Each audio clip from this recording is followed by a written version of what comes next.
নেককার নারীর চারটি গুণ যাদের ভিতরে থাকবে, যে নারীর ভিতরে থাকবে, সে নেককার নারী হিসাবে বিবেচিত হবে।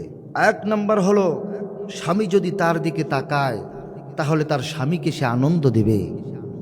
এক নম্বর বন্ধু, তোমাদেরকে বলছি, যাদের ঘরে মা বোন রয়েছে তাদেরকে এই শিক্ষাগুলো দিয়ে দাও, তাদেরকে জানাই দাও, তাদেরকে এই মেসেজগুলো দিয়ে দাও। নেককার নারী চেনার জন্য 4টা গুণ লাগবে। এক নাম্বার হলো, স্বামী যখন তার দিকে তাকাবে তাই সেই স্বামীকে সে আনন্দ দেবে।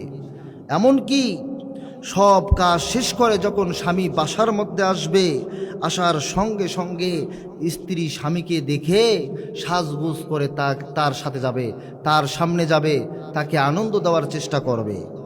এটা হচ্ছে সৎ নারীর গুণাগুণ। দ্বিতীয় নম্বর হলো, স্বামী যদি স্ত্রীকে নিজ প্রয়োজনে ডাক দেয়, যত বড় কঠিন কাজ থাকুক, স্বামীর ডাকে তাকে সাড়া দেয়া লাগবে। স্বামী যদি স্ত্রীকে নিজ প্রয়োজনে ডাক দেয়, যত বড় কঠিন কাজ থাকুক না কেন, স্বামীর ডাকে তাকে সাড়া দেয়া লাগবে। এমনকি জায়েজ কাজটিও যদি হয়, তারপরেও স্ত্রী যত বড় কাজের মধ্যে থাকুক না কেন, স্বামীর কাজের মধ্যে, স্বামীর ডাকের মধ্যে তাকে সাড়া দেয়া লাগবে।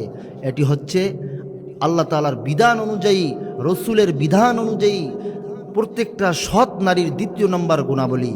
তৃতীয় নম্বর গুণ হলো, স্বামী যে কাজে আনন্দ পায় স্ত্রীকেও একই কাজে আনন্দ পেতে হবে। আজকে অনেক স্বামী আছে হাড় ভাঙ্গা পরিশ্রম করে, যখন স্ত্রীর জন্য বাহির থেকে 2-4-5 হাজার টাকা দিয়ে একটা শাড়ি কিনে নিয়ে আসে স্ত্রীর মুখে আনন্দ দেওয়ার জন্য, কপাল পরা নারী, তার কাছে যখন এই শাড়ি নিয়ে আসা হয়, ওই স্ত্রী তার স্বামীর শাড়ি দেখে অপছন্দ করে। বলুন তো দেখি ভাইয়েরা আমার, এই সমাজে আমাদের আছে না নাই? অনেক আছে। অনেক যুবকরা আমাদের কাছে আসে, বলে হুজুর, আমি 10,000 15,000 টাকা দিয়ে শাড়ি নিয়ে আসি, কিন্তু আমার স্ত্রী পছন্দ করে না। কিন্তু এমনও দেখা যায় স্ত্রী 2,000 টাকার শাড়ি পছন্দ করে ফেলেছে। আমি বলবো, ও মা, ও নারী, ও বোন, তোমাদেরকে বলছি, এখান থেকে শিক্ষা নাও।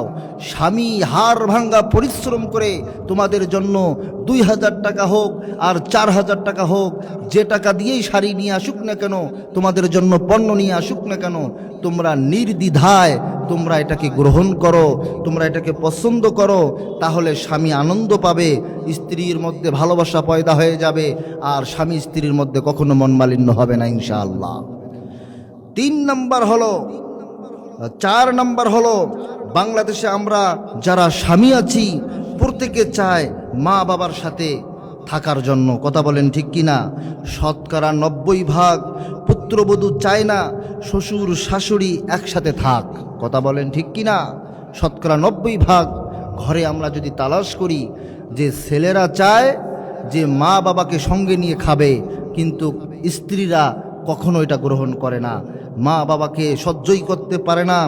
এটা হলো এই এলাকায় নয়, প্রত্যেকটা মহল্লায় মহল্লায়, প্রত্যেকটা সমাজের ভিতরে, এমনকি গোটা বাংলাদেশের মধ্যে এটা চলছে। আপনি মাকে বলছি, আপনি মা, ও বোন, আপনাকে বলছি, আপনি নামাজ পড়তে পারেন, আপনি পর্দা করতে পারেন, আপনি রোজা করতে পারেন, আপনি স্বামীর খিদমত করতে পারেন, কিন্তু আপনি শ্বশুর শাশুড়িকে আপনি খিদমত করেন না, আসলে আপনার নামাজ রোজা পর্দা দিয়ে কোনো আমল গ্রহণযোগ্য হবে না, হবে না, হবে না। এজন্য মা বোনদেরকে বলতে চাই, আপনারা অবশ্যই যদি ভালো গুণের অধিকারী হতে চান, শ্বশুর শাশুড়িকে সঙ্গে নিয়েই আপনি খান, তাহলে স্বামী স্ত্রীর মধ্যে মহব্বত পয়দা হবে, স্বামী স্ত্রীর মধ্যে মনমালিন্য হবে না, স্বামী স্ত্রীর মধ্যে ঝগড়া বিবাদ হবে না। স্বামী স্ত্রী এবং শ্বশুর শাশুড়ি একত্রিত হলে আল্লাহর রহমত এই ফ্যামিলির মধ্যে, এই ঘরের মধ্যে আল্লাহ তাআলা নাজিল করে দেন। বলুন সুবহানাল্লাহ।